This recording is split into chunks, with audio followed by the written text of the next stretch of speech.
കർത്താവേ, ഞങ്ങളെ ഭയപ്പെടുത്തുന്ന തിരമാലകൾക്ക് മുകളിൽ നീ നടക്കണമേ. ഞങ്ങളുടെ ഭയങ്ങളുടെ മുമ്പിൽ നിന്നുകൊണ്ട് നീ ഞങ്ങളോട് പറയുന്ന അനുഭവം സമ്മാനിക്കണമേ. ഭയപ്പെടേണ്ട എന്ന്. കർത്താവും ദൈവവുമായ ഈശോ മിശിഹായേ, ഞങ്ങളുടെ സങ്കടപ്പുഴകൾ, ഞങ്ങളുടെ കണ്ണീർ പുഴകൾ നീയാകുന്ന സാഗരത്തിലേക്ക് ഒഴുകിച്ചേരട്ടെ.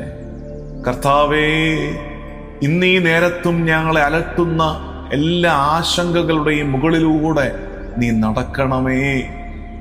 ശക്തനായൊരു ദൈവം ഞങ്ങൾക്കുണ്ടെന്നുള്ള വിശ്വാസം ഞങ്ങളിൽ വീണ്ടും നീ ഉറപ്പിക്കണമേ. ഈ കാറ്റിനും ഈ മഴയ്ക്കും ഉയർന്നു പൊങ്ങുന്ന തിരമാലകൾക്കും മുകളിൽ നിൽക്കുന്ന ഒരു ദൈവം, അധികാരമുള്ള ശക്തിയുള്ള ദൈവം നീയാണെന്ന് ഞങ്ങൾ